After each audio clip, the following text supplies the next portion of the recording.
2021년 3월 5일 금요일에 하나님 앞에 올려드리겠습니다.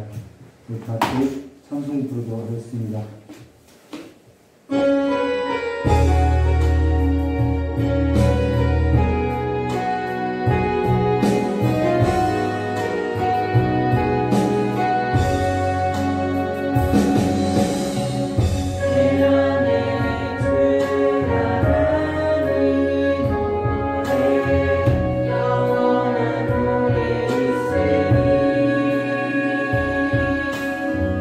날마다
확실한 확고한 약속이 있죠. 너희가 내 이름으로 구하면은 그것이 무엇이든지 우리에게 준다라는 그런 그거보다 확실한 약속이 없지요. 근데 실질적으로 우리의 삶에 그것이 이루어지냐는 거예요. 매일 내 삶에 즉각적으로 이루어지냐는 거죠. 때로는 부당한 일을 당하고 억울한 일을 당하고, 아니 하나님은 그렇게 확실하게 우리에게 약속했는데 그 약속과 내 삶의 그 모습과는 너무나도 간극이 있다는 것입니다. 그때 우리가 필요한 것이 뭐냐면 믿음이라는 것이죠. 근데 그 믿음이 내가 믿습니다 라고 하는 그 신념이 아니라 하루하루 하나님께서 그 약속된 삶으로서 우리를 붙들어가는 것이 믿음이더라는 것이죠. 그 하나님께서 우리에게 주신 그 믿음이 있기 때문에 내 상황이 변하지 않고 내 부당함이 해결되지 않아도, 그 약속이 이루어지지 않아도 우리는 그 하나님이 주신 그 믿음을 바라고 또 하루를 건기고 또 그 약속 안에서 살아가게 된다는 것이죠. 그리고 그 약속은 이루어진다는 것입니다. 오늘 저와 여러분의 삶 가운데 그 하나님의 믿음이 내 삶 가운데 충만하게 해달라고 잠깐 예배 위에 기도하도록 하겠습니다. 참 좋으신 하나님 아버지, 우리 삶에 그 아들의 믿음을 부어주셔서 이제는 그 십자가의 길이 내 삶 가운데 어렵고 힘들고 왜 내가 이걸 짊어지고 가야 하는지 알 수 없어도 우리가 그 하나님의 은혜에 붙들리고 은총에 붙들려서 날마다 주를 바라보고 살아가는 삶이 될 수 있도록 주님께 붙들려서 살아가는 삶의 믿음이 있게 하여 주시옵고, 오늘도 이 시간 하나님 앞에 붙들려서 나온 우리 귀한 성도들의 그 모든 삶을 주님께서 헤아려 주시옵고, 오늘 하루 우리 성도들에게 필요한 은혜를 하나님께서 마음껏 하나님께서 즐겨하실 만큼 부어주시고 이 예배 가운데 넘치도록 역사해 주실 간절히 원하오며 되어주신 예수님의 이름으로 축복하며 기도드리옵나이다. 우리 같이 사도신경 하심으로 신앙 고백하도록 하겠습니다. 전능하사 천지를 되신 하나님 아버지를 내가 믿사오며 그 외아들 우리 주 예수 그리스도를 믿사오니 이는 성령으로 잉태하사 동정녀 마리아에서 나시고 본디오 빌라도에게 고난을 받으사 십자가에 못 박혀 주시고 장사한 뒤 사흘 만에 죽은 자 가운데도 다시 살아나시며 하늘에 오르사 전능하신 하나님 우편한 자 계시다가 저리로서 산자와 죽은 자를 심판하러 오시리라. 성령을 믿사오며 거룩한 공예와 성도와 서럽던 것과 죄를 사하신 것과 무무자에 사는 것과 영원히 사는 것을 믿사옵나이다. 아멘. 우리 찬송 한 장 부르심에 하나님 말씀 듣도록 하겠습니다. 나누도록 하겠습니다.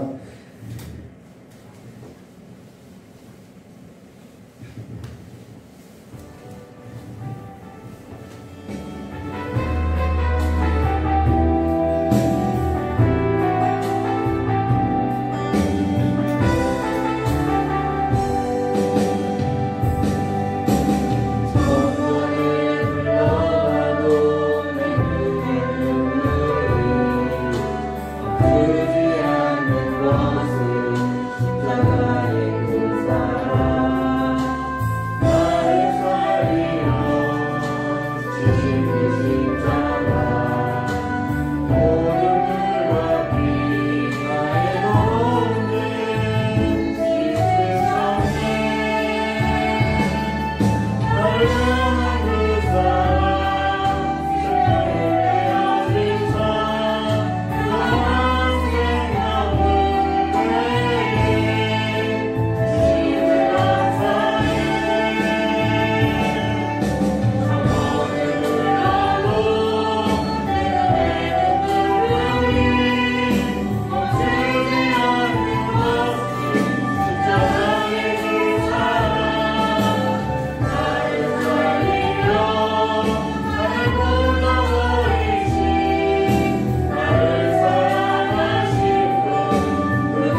오늘부터 히브리서를 함께 나누도록 하겠습니다. 히브리서 1장 1절서부터 3절까지 말씀을 보도록 하겠습니다.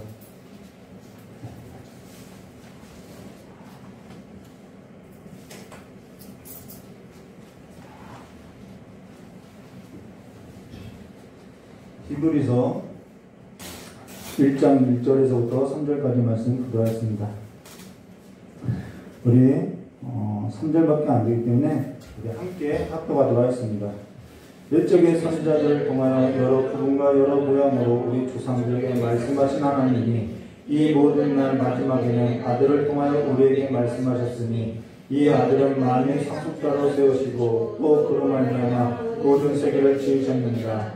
이는 하나님의 영광이 광채시요 그 본체의 형상이라. 그의 능력의 말씀으로 만물을 붙드시고 죄를 정결하게 하시는 일을 하시고 높은 곳에 계신 지극히 크신 이의 우편에 앉으셨느니라. 아멘. 네, 기도하도록 하겠습니다. 참 좋으신 하나님 아버지, 세상보다 그 어떠한 것보다 가장 귀한 그 이름 앞에 모였고 그 이름을 부르고 그 이름 안에서 살기를 원하오니 날마다 주의 이름 가운데 날마다 주의 이름을 높이고 살아가는 귀한 삶이 될 수 있도록 귀한 입술들이 될 수 있도록 복을 허락하여 주시길 간절히 원하오며 귀하신 예수님의 이름으로 축복하며 기도드리옵나이다. 네, 오늘 히브리서 1장 1절부터 3절의 말씀으로 본문은 들어가지 않고요. 서론적인 것만 보도록 하겠습니다. 세상보다 못한 예수인가라는 제목으로 함께 보도록 하겠습니다. 우리가 전에 금요 설교에 있어서 요한복음을 하고 나서 한 달 정도의 시간을 우리 이경진 목사님에게 설교를 부탁한 것이 있었죠. 무엇을 부탁했냐면요, 기도할 것을 부탁했다라는 것입니다. 여러분 꼭 기도하십시오라고 부탁을 했죠. 근데 기도할 것을 부탁할 때 아무에게나 기도할 것을 부탁하진 않겠죠. 그리스도 안에서 성도의 교제 가운데 기도할 것을 부탁한다는 것이죠. 그리스도 안에 관계할 때 우리는 권면하기도 하고 기도를 부탁하기도 한다는 것입니다. 그러나 그 일에 있어서 듣기만 하고 행하지 않고 게을렀다는 것은 사실상 그리스도 안에 그 관계할 것이 없다라는 것이겠죠. 거기에 있어서 내가 좀 무감각하다라는 거겠죠. 한번 중문교회 장경동 목사님이 이런 설교 시간에 이런 말을 하는 거예요. 기도하지 않고 성경을 묵상하지 않고 선교적인 삶을 살지 않는 성도는 중문교회 성도가 아닙니다 라고 하더라는 것이죠. 그러고 나서 하는 말이 중문교회에 오고 다닐 수는 있어도 중문교회 성도는 아닙니다 라고 말을 하더라는 것이죠. 저는 그 말에 200% 동의했다는 것입니다. 교회라는 것은 그냥 이 어떠한 건물 안에서 그냥 하나의 조직으로서 있는 것이 아니죠. 어떠한 결과물을 내기 위한, 그 결과물을 내기 위한, 효율을 내기 위한 것은 그건 사회 조직에서나 하는 일이겠죠. 교회라는 것은 오직 그리스도 예수 안에 한 주로 고백한 한 몸이라는 것입니다. 그리스도의 몸으로 아무런 유기적인 생명이 없이 성도의 교제가 온전히 이루어지지도 않고 아무런 감각이 없다고 한다면 우리가 한 몸이라고 할 수 있겠냐는 거죠. 한 몸인데 왼손이 아플 때 오른손이 나 같으면 너에게 이렇게 했겠다라고 이야기하겠냐는 거예요. 돌보기 일도 하고 왼손이 하지 못하는 일을 대신 오른손이 하기도 하겠다라는 거겠죠. 누가 그렇게 분리된 삶을 가지고 한 몸이라고 하겠냐는 거죠. 성경에는 에돔이 멸망한 이유에 있어서 이야기하는데요. 에돔이 멸망한 이유는 유다가 바벨론에 멸망을 할 때 자기들은 높은 요새에 있다고 하고 안전하다고 하고 유다가 바벨론에 멸망할 때 바라만 보았기 때문에 그 에돔이 멸망하게 되었다는 것이죠. 지금 우리의 삶에 있어서 그리스도 안에 살아가는 그 실제적인 몸이냐? 우리가 영성하지요. 근데 예전에는 영성이라는 말보다는 경건이라는 말을 많이 썼다는 것입니다. 근데 이것이 조금 시대가 이렇게 변화되면서 영성이라는 단어가 변했는데요. 영성이라는 것은 다른 것이 아니라 오직 그리스도 안에 살아가는 삶을 말하고 있다는 것이죠. 영적인 전쟁, 뭐 영성이다, 영적 전쟁이다 아무리 이야기해도요. 그리고 그 영적인 전쟁에 있어서 이런저런 여러 가지 차선책을 말해도요. 결론적으로 영적인 전쟁에 있어서 이 영성에 있어서 가장 중요한 것은 뭐냐면은 내가 어디에 속했냐는 것이죠. 크기가 중요한 것이 아니라 내가 어디에 속하여 사느냐 그것을 말하고 있다는 것입니다. 이것은 다윗이 골리앗 앞에서 전쟁할 때 이 할례 없는 자라는 말을 통해서 우리에게 보여주고 있다는 것입니다. 시편 52편 3절과 4절 말씀을 보시면은 이런 말씀이 있어요. 내가 선보다 악을 사랑하며 의를 바람보다 거짓을 사랑하는구다. 간사한 혀여 너는 남을 해치는 모든 말을 좋아하는구다 라는 말로서 제가 여기서 말하고자 하는 것은 사랑과 좋아하는 것이라는 것입니다. 좋아함. 이 두 단어가 계속해서 반복해서 나오죠. 어렵게 생각할 것이 없어요. 사랑이 뭐냐? 사랑이라는 것은 말라기서 1장 2절과 3절 말씀에 말하고 있듯이 여호와께서 이르시되 내가 너를 사랑하였노라 하나 너희가 이르기를 주께서 어떻게 우리를 사랑하였나이까 하는도다. 나 여호와가 말하나 에서는 야곱의 형이 아니냐 그러나 내가 야곱을 사랑하였고 에서는 미워하였다. 그의 산들을 황폐하게 하였고 그의 산업을 광야의 이르들에게 넘겼느냐라고 말한 것으로서 하나님께서 야곱을 사랑했다라는 이 말의 뜻은 무엇이냐면 야곱을 내가 택했다라는 말이죠. 사랑은 택하는 것을 말해주고 있다는 것입니다. 사랑이 뭐냐? 행동이고 택함을 말해주고 있다는 것입니다. 내가 무엇을 택하고 사냐는 거죠. 사람은 사랑하는 것을 택하고요. 사랑하지 않는 것을 뭐냐면 버리게 되어 있다는 것입니다. 그로 인해서 사람은 자신이 택한 삶으로 인해서 흥하기도 하고 쇠하기도 하고 하나님이 아닌 다른 것을 택할 때에는 우리는 하나님에 대해서는 쇠하게 되어 있음을 말해주고 있다는 것이죠. 그게 영성이라는 거예요. 지금 우리의 삶에 있어서 경건이다, 영성이다 그 모든 것을 따지기 전에 내가 사랑하는 것이 오직 하나님인지 그것을 증거했는지 내가 그 삶을 택했는지를 보면 알 수 있다는 것입니다. 우리는 사소한 것부터 그렇게 택하여지는 삶을 살아가고 있죠. 그럼 좋아하는 것은 뭐냐? 내가 중요하게 생각하는 것이 좋아한다는 것이죠. 아이들이 책상을 보면요. 온갖 만물상이 다 들어있어요. 근데 그 아이들에게는 그것이 중요하기 때문에 그 책상 밑에 다 숨겨놓는 거죠. 근데 좋아하는 것은 뭐냐? 자기가 중요하게 자기 인생 가운데 중요하게 생각하는 것들이 좋아하는 거라는 것입니다. 어떤 사람은 돈이 되겠고요. 어떤 사람은 권력이 되겠고요. 어떤 사람은 취미 활동이 되겠고요. 그래서 바둑을 좋아하는 사람은요. 밥 먹고 올 때도 손가락을 이렇게 하면서 이렇게 하면서도 밥상 앞에서 이러면서 밥을 먹죠. 학창 시절에 윗집에 살던 선배 한 분이 있었는데 선배가 있었는데 이 락 음악을 너무 좋아하는 거예요. 아침과 저녁으로 이 락 음악을 듣고요. 그 냄비 이제 부엌에서 냄비를 가져다가 여러 개 냄비를 놓고 매일같이 퉁탕 두드리는 거죠. 밥상 앞에서도 젓가락으로 두드리다가 혼을 나고요.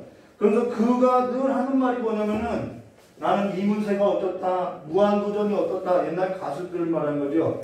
늘 이 가수들의 이야기를 하고 라디오를 붙들고 늘 카세트를 마이마이 뭐 그런 카세트 있었죠. 그런 것을 사가지고 늘 조립했다가 붙였다가 하더라는 것이죠.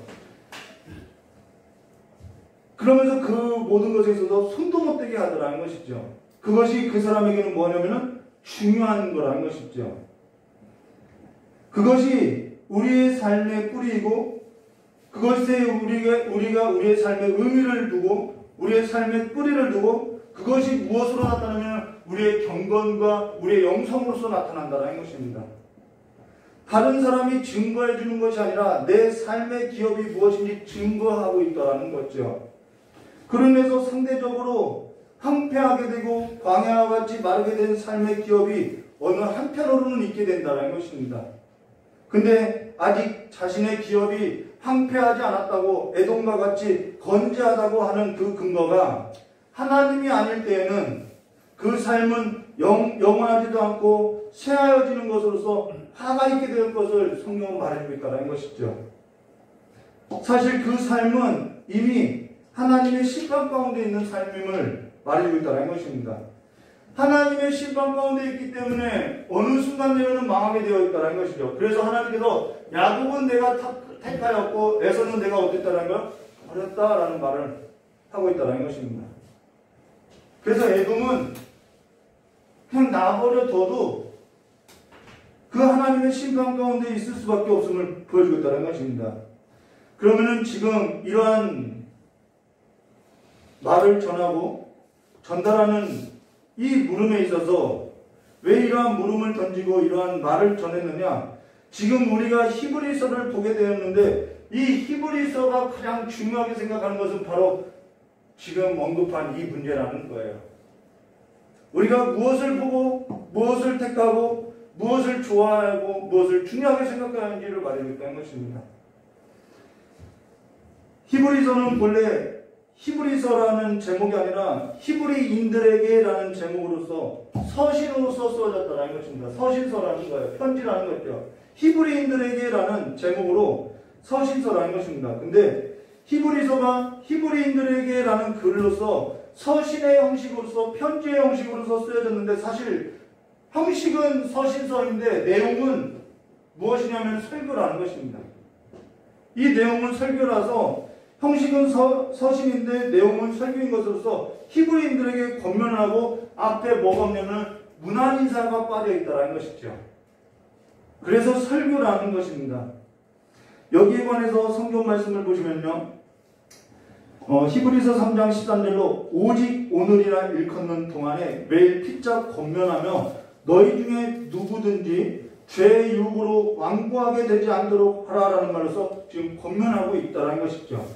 죄의 유혹에 넘어가지 않도록 권면하고 있고요. 히브리서 12장 25절은 또 아들들에게 권하는 것 같이 너희에게 권면하신 말씀도 잊었도다. 일렀을 때 내 아들아 주의 징계하심을 경히 여기지 말라. 그의 꾸지람을 받을 때 낙심하지 말라라고 하고 히브리서 13장 22절에 형제들아 내가 너희를 권하노니 권면의 말을 용납하라. 내가 간단히 너희에게 썼느니라라는 것에서 형식은 서신인데 계속해서 무엇을 말하고 있냐면 권면을 하고 있다는 것입니다. 이게 설교라는 거예요. 형제들아 내가 너희에게 권하노니 권면의 말을 용납하라고 이야기하고 있는 것으로서 지금 히브리인들에게 뭔가 권면할 필요가 있음을 말해줬다는 것이죠. 붓을 들어야 할 이유가 있었다는 것입니다. 그러면서 형식은 서신서인데 내용은 설교라는 것이죠. 그러면 히브리인들에게 지금 권하고 있는 저자가 누구냐? 늘 중요한 것은 이 저자의 문제죠. 근데 히브리서의 저자는 알 수 없다는 것입니다. 물론 추측은 할 수 있어요. 히브리서 13장 23절의 말씀에 보면은 우리 형제 디모데가 노인 것을 너희가 알라. 그가 속히 오면 내가 그와 함께 가서 너희를 보리라라는 것에서 디모데와 사역한 자는 바울밖에 없다는 것입니다. 그래서 바울이 쓴 거라고 추측은 할 수 있다는 것이죠. 근데 바울이 쓴 것이 아니라는 거예요. 이 글씨체가, 이 문체가 바울의 글씨체가 아니라는 것이죠. 자, 그리고요. 그럼 바나바가 쓴 것이 아닐까라는 것으로서 사도행전 4장 36절과 37절에 구브루에서 난 레위 족속 사람이 있으니 이름은 요셉이라고 한 것으로서 사도들이 일컬어 바나바라 하였는데 이 사람이 레위 족속으로서 율법과 제사와 여기 능통한 자라는 거예요. 그리고 성령으로 충만했고 바울과 1차 선교 여행을 하면서 디모데를 알았다는 것이죠. 그래서 바나바가 유력하다라고 말을 하지만은 이것도 어디까지나 추측이라는 것입니다. 이 이야기라는 것은 히브리서 기자를 알 수 없는데 확고하게 말하는 자들이 있기 때문에 이야기하는 거예요. 그리고 클레멘트라는 이 교부가 속사도라고 하죠. 이 클레멘트라는 사람이 고린도 교회에 편지를 쓸 때 히브리서를 인용했기 때문에 그가 저자라고 이야기하지만 그것은 그냥 인용한 것이지 저자라고는 할 수 없겠죠. 그 다음 아볼로가 저자다라는 견해도 있지만은 누가다, 마가다, 별의별 베드로다라고 하는데 이렇게 많은 사람들이 저자라고 하는 것은 알 수 없다라는 거겠죠. 그래서 왜 클레멘트가 왜 저자가 될 수 없느냐면은 이게 기록 시기하고 중요한데요. 이 클레멘트가 저자일 수 없는 것은, 이 글이 쓰여진 것은 예루살렘 성전이 무너지기 전이라는 거예요. 예루살렘 성전이 무너졌으면 그것을 기록해 놔겠는데 지금 제사가 이루어지고 있고 이 율법이 이루어지고 있다는 것이죠. 그러면은 아직 예루살렘 성전이 무너지기 전이라는 것이죠. 그렇기 때문에 클레멘트가 될 수 없다라고 말을 하고 있다는 것입니다. 그러면은 이 글은 어찌됐건 예루살렘 성전이 무너지기 전 AD 70년 전에 쓰여진 거라는 것이죠. 이렇게 해서 기록 시기를 알 수 있다는 것입니다. 근데 히브리서 저자에 관해서는 신학자 오리겐이 했던 말로서 아유 도무지 모르겠다. 하나님만 아신다. 이 말이 정답이라는 것입니다. 그러나 우리가 히브리서 저자를 알 수 없다고 해서 분명하게 알 수 있는 것은 뭐냐면은 디모데후서 3장 16절과 17절로 모든 성경은 하나님의 감동으로 된 것으로서 교훈과 책망과 바르게 함과 의로 교육하기 유익하니 이는 하나님의 사람으로 온전하게 하며 모든 선한 일을 행할 능력을 갖추게 하려 함이라는 것으로서 하나님의 감동으로 쓰여졌고 히브리서 저자는 히브리인들에게 하나님의 감동을 받아서 붓을 들었다는 것입니다. 그러면 지금 히브리서 저자가 지금 이 글을 보고 이 글을 읽고 있는 독자 히브리인들에게 있어서는 서로 어떠한 관계이냐? 기도를 부탁해요. 그리고 이들에게 설교를 하고 있어요. 그러면은 이게 목회적 관계임을 우리가 볼 수 있다는 것입니다. 그리스도 안에서 한 몸으로 세움을 받은 유기적 관계로서 히브리서 저자와 히브리인들, 이 저자와 이 독자가 목회적인 관계에 있음을 말해주고 있다는 것입니다. 그리스도 안에서, 그래서 이 글이 이 히브리인들에게 들려지고 있다는 것이죠. 그럼 그 히브리인들은 누구냐? 그 독자들은 누구냐? 우리가 그것을 봐야겠죠. 그러면은 이 글이 왜 쓰여졌는지, 왜 기록되었는지 우리가 볼 수 있겠다는 것이죠. 자, 그리하여 히브리서 13장 15절과 19절 말씀 보시면요. 그러므로 뭐라고 권면했냐면요. 그러므로 우리는 예수로 말미암아 항상 찬송의 제사를 하나님께 드리자. 이는 그 이름을 증언하는 입술의 열매리라 하라고 하고, 또 오직 선을 행함과 서로 나눠주기를 잊지 말라. 하나님은 이 같은 제사를 기뻐하시나라는 것으로서 신자에게 있어서 실천적 삶을 말해주고, 너희는 인도하는 자들에게 순종하고 복종하라. 그들은 너희 영혼을 위하여 경성하기를 자신들이 청산할 자인 것처럼 하느니라. 그러고 나서요, 그들로 하여금 즐거움으로 이같이 하여 이것을 하게 하고 근심하지 않게 하지 않게 하라. 그렇지 않으면 너에게 유익이 없느니라 라는 것으로서 인도하는 자에게 근심이 되지 않게 하라고 말을 하고 있다는 것입니다. 그러면은 이 히브리서 저자에게 있어서, 이 글에 있어서, 이 독자들에게 있어서 무엇이 즐거움이 되겠고 무엇이 근심이 되겠냐는 거예요. 지금 무엇으로 인해서 번면에 글을 썼는지 우리가 볼 수 있는데, 그렇다면 여기서 우리가 깨달아야 할 것이 뭐냐면은 모든 성경은 하나님의 감동으로 된 것으로서 지금 히브리서 저자가 목회적인 관점에서 히브리인들에게 권면의 글을 쓸 때 과연 그것이 무엇이 즐거움이 되겠고 무엇이 근심이 되겠는지에 관해서 이야기를 들려주고 있다는 것입니다. 그러면 히브리서를 쓴 까닭이 뭐냐? 그건 지금 독자가 어떠한 상태인지, 근심이 되는지 즐거움이 되는지를 말해주고 있다는 것이죠. 히브리서를 쓴 까닭은 지금 독자가 어떠한 상태에 있는지를 우리에게 알려주고 있다는 것입니다. 그러면은 히브리서를 읽을 독자가 누구냐? 자, 제목 그대로 히브리인들에게라고 쓴 설교인데요.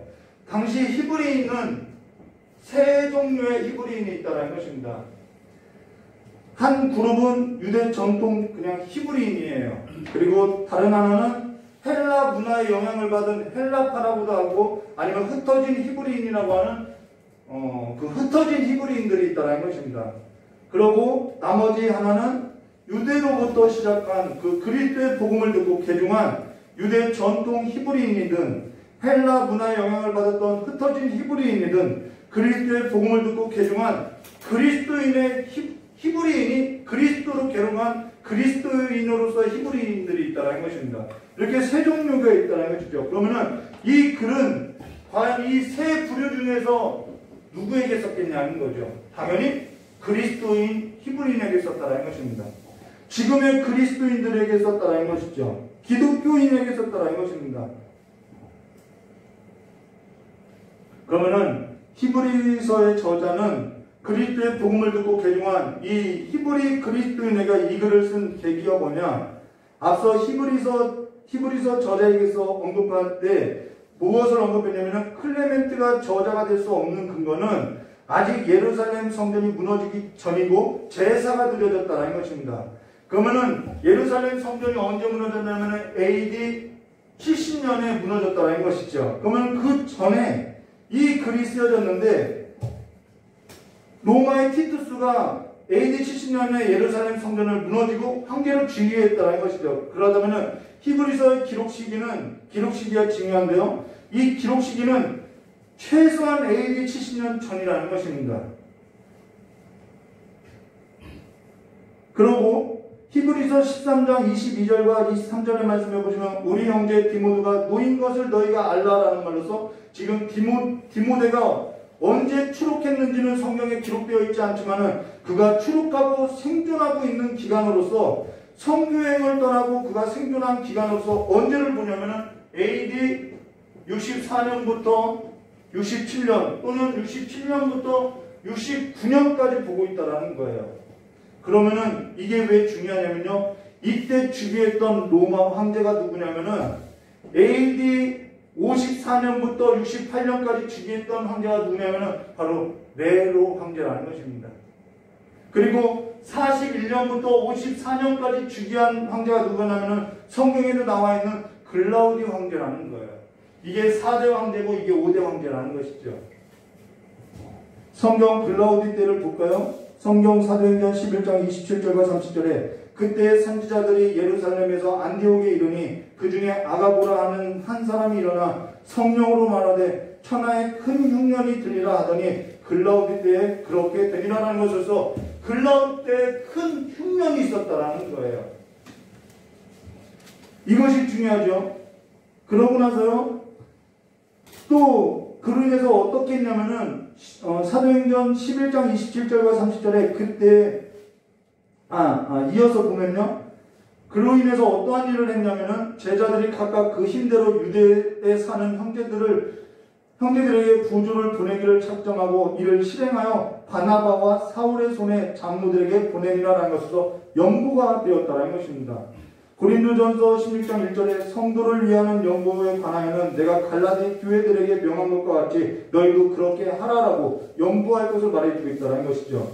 근데 오순절 성령 강림 후 흩어진 유대인이 베드로의 설교를 듣고 회심을 하고 그리스도의 복음을 받아들이고 다시 그들이 거주했던 곳으로 갔던 것으로서 이들이 그리스도의 복음을 듣고 각 지방으로서 다 흩어져서 살게 되었다는 것입니다.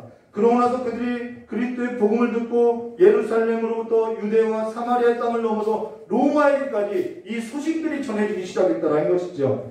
그로 인해서요. 사도행전 18장 1절과 3절 말씀을 보시면 이렇게 말씀하죠. 그 후에 바울이 아덴을 떠나 고린도에 이르러 아굴라라 하는 본도에서 난 유대인 한 사람을 만나니 글라우디오가 모든 유대인을 명하여 로마에서 떠나라 한 거로 그가 그 안에 브리스길라와 함께 이달리아로부터 새로운지라 바울이 그에게 가매 생업이 같음으로 함께 살며 일을 하니 그 생업은 천막을 만드는 것이라 라는 것에서 글라우디 황제 때 무엇을 했냐면은 모든 유대인을 로마에서 추방하게 되었다는 것입니다.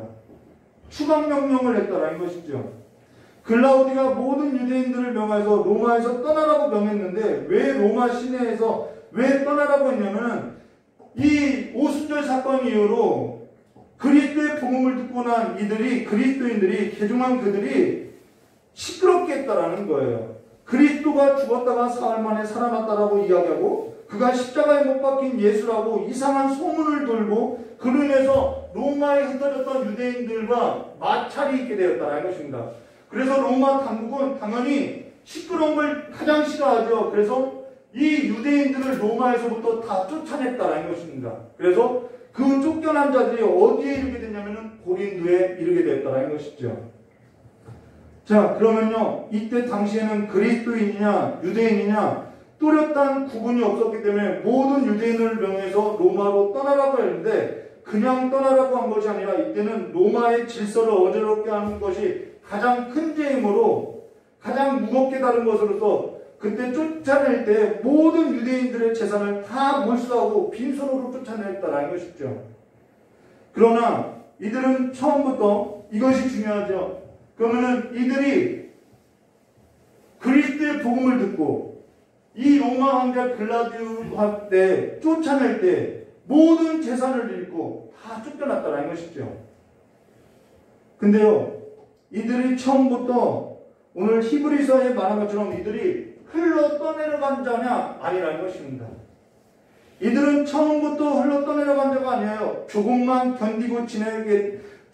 견디면은 지나가겠지 라고 했으며 글라우디오 황제가 죽고 네로 때에는 더 큰 핍박이 있어서 더 큰 환난을 겪어서 이들이 흔들리기 시작했다는 것입니다. 그래서 히브리서 저자인 그 저자가 목양적인 관점에서 이들에게 편지를 썼다는 것이죠.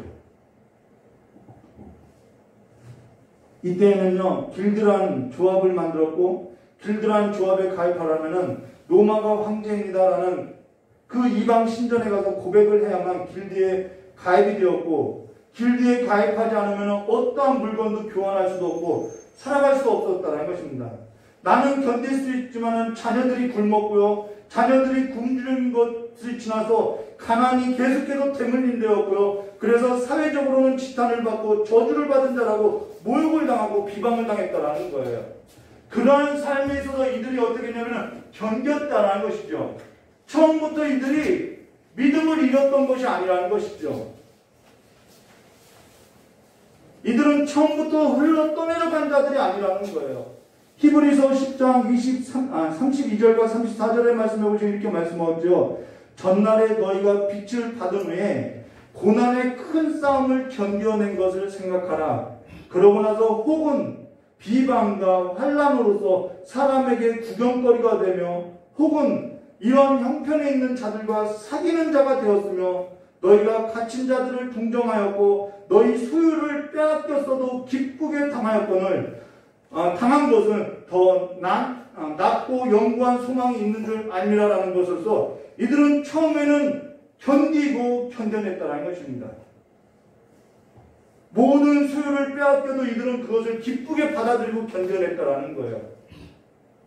이들은 비방과 환난으로 사람들의 구경거리가 되고 그러한 자들과 함께 사귀었고 갇힌 자들을 동정했고 자기 소유가 빼앗겨도 기쁨으로 여겼다는 것입니다. 이것은 더 나은 영구한 소유가 있다라는 그 믿음으로서 이들이 버텨냈다는 것이죠. 그들은 빚을 받은 후에 고난의 큰 싸움을 견뎌낸 자라는 것이죠. 이들은 그리스도의 복음에 있어서 듣지 못한 자가 아니라는 거예요. 히브리서 2장 1절 말씀에 보시면 이렇게 말씀하죠. 그러므로 우리는 들은 것에 더욱 유념함으로 이들은 들었다라는 거예요. 우리가 흘러 떠내려가지 않도록 함이 마땅하니라 라고 한 것에서 이들은 들었던 자이고 히브리서 6장 5절과 6절에는 한 번 빛을 받고 하늘의 은사를 맛보고 성령에 참여한 바 되고 타락한 자들은 다시 새롭게 하여 회개할 수 없나니 이는 그들이 하나님의 아들을 다시 십자가에 못 박아 들여놓고 욕되게 함이라는 것으로서 이들은 빚을 받은 자라는 거예요. 근데 이들이 뭐 하지 않은 거예요? 성경을 이렇게 말하죠. 믿음과 결부시키지 않았다라고 말하고 있죠. 히브리서 저자는 목회적인 관점에서 이 그리스도인들에게 있어서 믿음과 결부하지 않는 그 일에 있어서 안타까워서 이 글을 썼다라는 것입니다.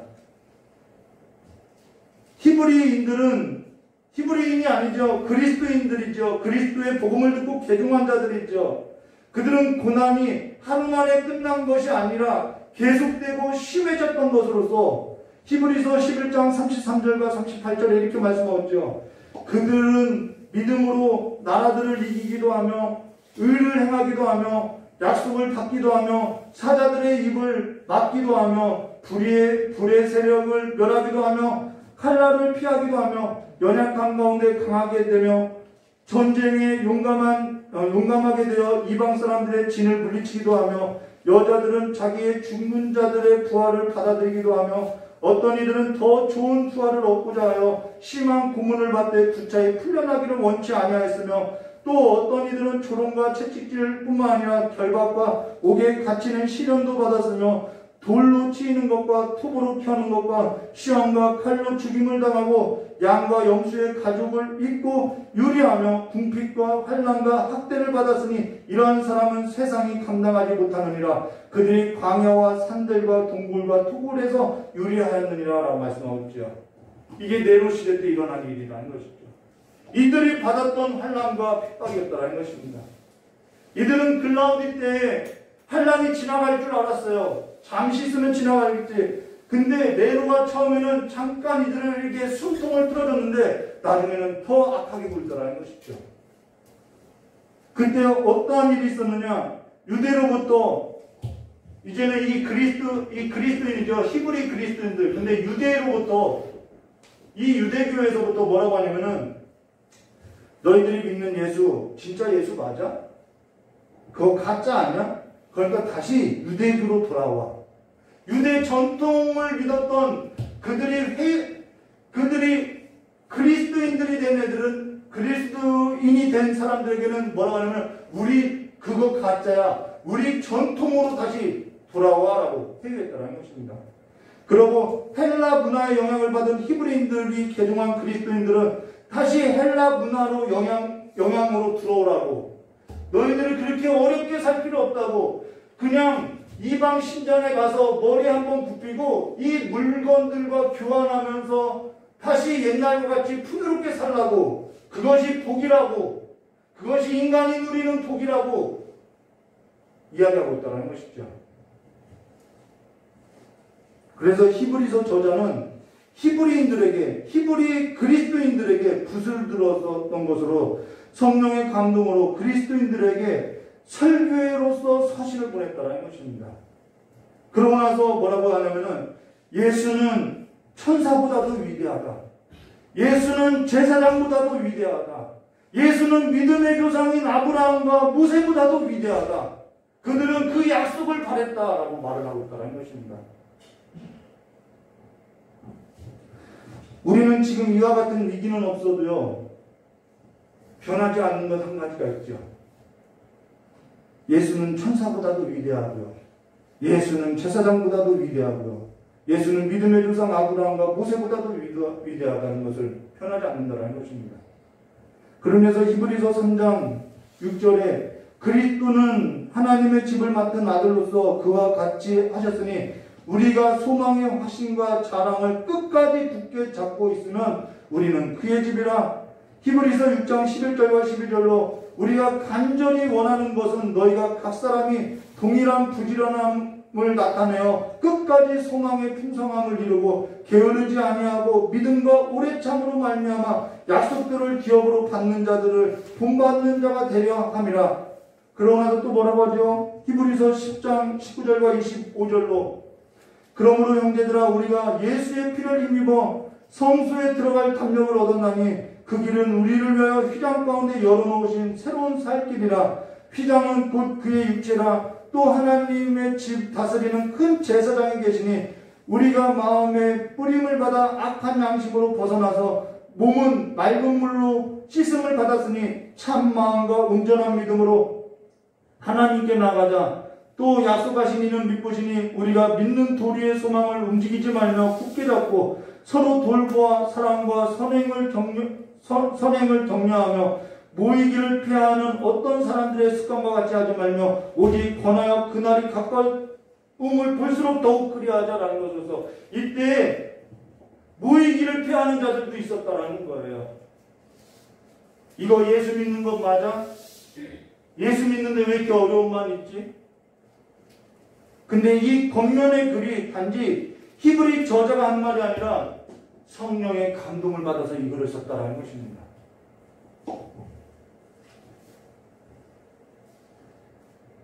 히브리서에 나오는 반복되는 단어가 뭐냐면은 굳게 잡으라는 단어라는 거예요. 굳게 잡아라, 굳게 잡아라, 흘러 떠내려가지 않도록 굳게 잡으라 이 말이라는 것입니다. 그러고 나서 히브리서 10장 26절과 27절에 우리가 진리를 아는 지식을 받은 후에 짐짓 죄를 벗은 즉 다시 속지 않은 제사가 없고 오직 무서운 마음으로 심판을 기다리는 것과 대적하는 자들을 태울 맹렬한 불만 있으리라 라는 것에서 우리에게 남은 것은 심판과 맹렬한 불밖에 없다는 것입니다. 다시 속지 않은 제사는 없다라는 거예요. 다시 깨끗게 할 일은 없다라는 거예요. 근데 우리가 다시 유대교로 돌아가고 다시 헬라의 그 문화권으로 들어간다고 하면은 그를 위해서 어떻게 다시 속죄할 일을 할 수 있겠냐는 거예요. 어떻게 그리스도를 다시 못 박는 일을 할 수 있겠냐는 거죠. 그럴 수 없다라는 것입니다. 그러면서 히브리서 12장 14절과 17절에 모든 사람과 더불어 화평함과 거룩함을 따르라. 이것이 없이는 아무도 주를 보지 못하리라. 너희는 하나님의 은혜에 이르지 못하는 자가 없도록 하고 또 쓴뿌리가 나서 괴롭게 하여 많은 사람이 이로 말미암아 더럽게 되지 않게 하며 음행하는 자와 혹 한 그릇 음식을 위하여 장자의 명분을 판 에서와 같이 망령된 자가 없도록 살피라. 너희가 아는 바와 같이 그가 그 후에 축복을 이어받으려고 눈물을 흘리며 구하되 버림받아 회개할 기회를 얻지 못하느니라 라고 경고하고 있다는 것입니다. 이것이 단지 히브리 저자의 글이 아니라 성령의 감동으로서 쓰여진 글이라는 것입니다. 히브리서 저자는 그리스도의 십자가가 제공하는 그 많은 것들이 무엇이냐? 더 좋은 소망이 있고 더 나은 언약이 있고 더 나은 약속이 있고 더 좋은 재물이 있고 더 나은 소유가 있고 더 나은 나라가 있고 더 좋은 부활과 더 좋은 준비가 있다라고 말을 하고 있다는 것이죠. 그리스도께 시선을 그리스도인의 그 시선을 그리스도께로 다시 돌려야 할 것을 말해줬다는 것입니다. 지금 우리는 이와 같은 위기는 없지만은 우리는 그리스도께로 시선을 돌려야 한다는 거예요.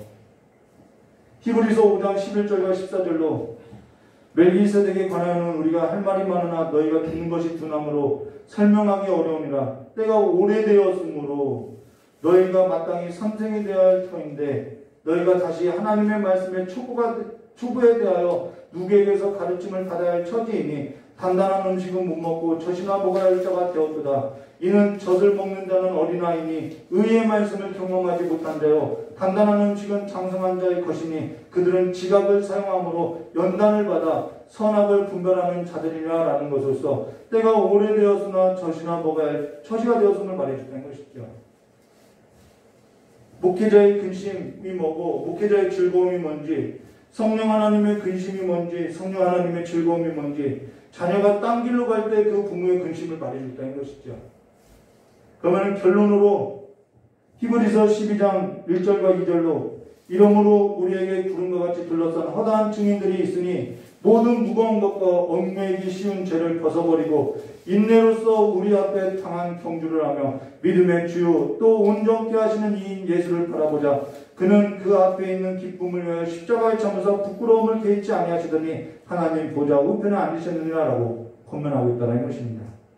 말로만 아멘이 아니라 그리스도를 택한 삶으로 행동하는 아멘이 되시는 신자가 되시기를 그리스도의 십자가 안에 있는 이 8가지의 복으로 더 나은 소망, 더 나은 언약, 더 나은 약속, 더 나은 재물, 더 나은 소유, 더 나은 나라, 더 좋은 부활, 더 좋은 준비를 좋아하고 선택하고 택하는 실제 삶의 증거가 있는 신자가 되시기를 주님의 이름으로 축원합니다.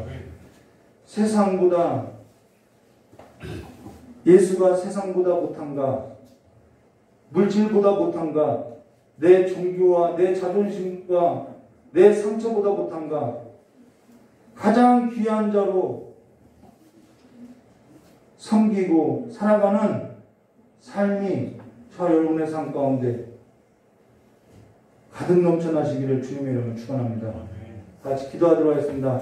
참 좋으신 하나님 아버지, 이제는 예수가 우리에게 있어서 가장 귀한 이름이 되게 해주셨고 날마다 우리의 마음 가운데 새벽별과 같이 떠오르는 그러한 예수가 되게 해주시길 간절히 원하오며, 다시 한번 세상보다 못한, 물질보다 못한, 내 자존심보다 못한, 율법과 전통보다 못한 그 예수로서 섬기는 것이 아니라 가장 귀한 이름 그 예수로서 섬기는 삶이 될 수 있도록 주님께서 복을 허락하여 주시길 간절히 원하오며, 겨우신 예수님의 이름으로 축복하며 기도드리옵나이다.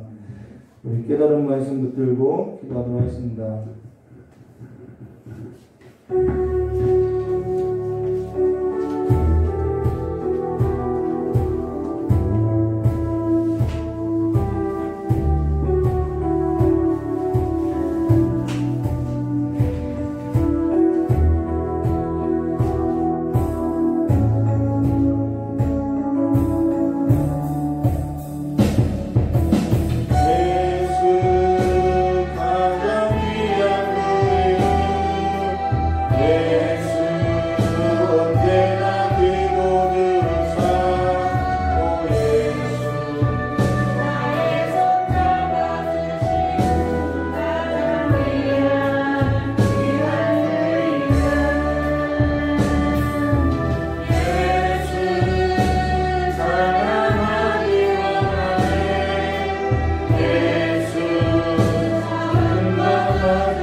간절하고 기도하도록 하겠습니다.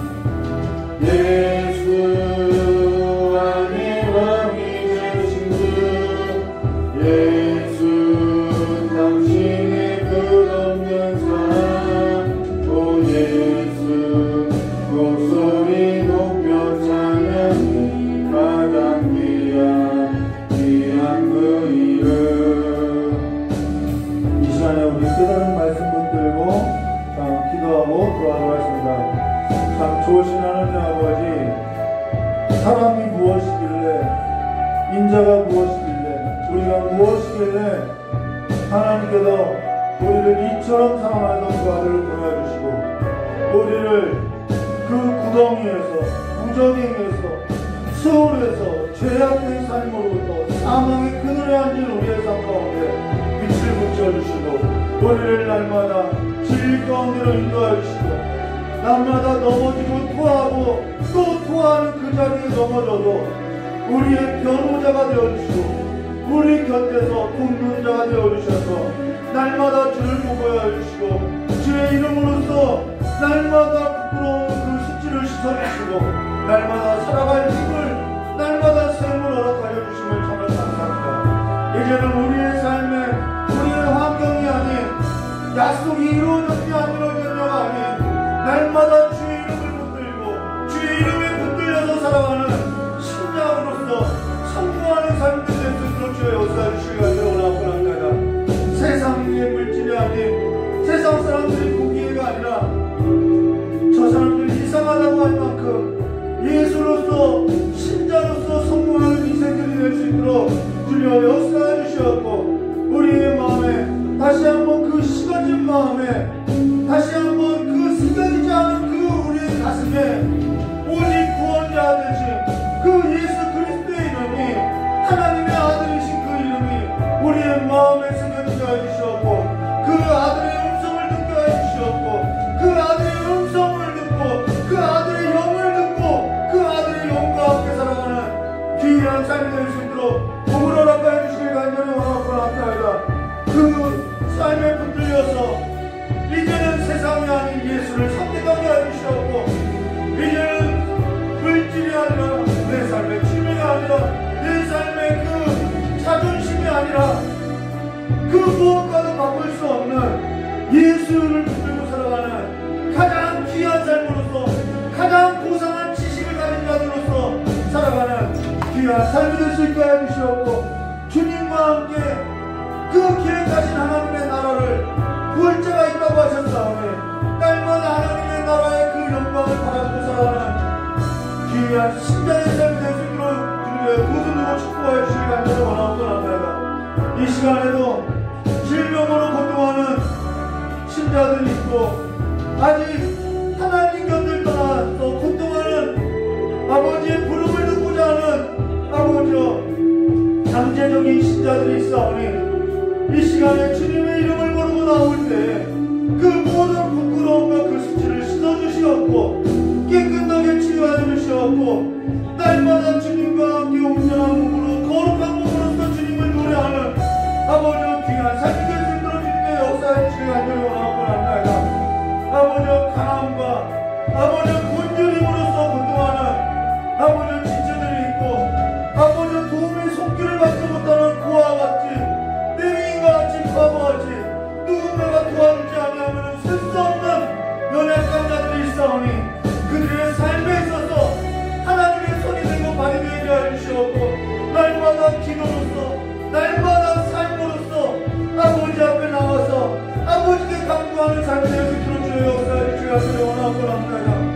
이제는 내 꿈이 아니라 하나님의 꿈을 더 크게 보게 하여 주시옵고 내 소망이 아니라 하나님의 소망을 더 크게 보게 하여 주시옵고 내 길이 아니라 하나님의 길을 더 크게 보는 자들로서 하나님의 길을 가운데서 하나님의 생명 가운데서 하나님의 진리 가운데서 살아가는 아버지의 귀한 삶으로서 일어날 수 있도록 주님의 역사해 주시고 아버지께서 말씀한 것처럼 굳게 잡고 또 굳게 잡고 날마다 굳게 붙들린 자들로서 믿음으로부터 흘러들어가는 자들이 아니라 믿음의 결부된 성도들로서 살아갈 수 있도록 큰 복을 내려주시기 간절히 원하오며 깨어진 예수님의 이름으로 축복하며 기도드려옵나이다.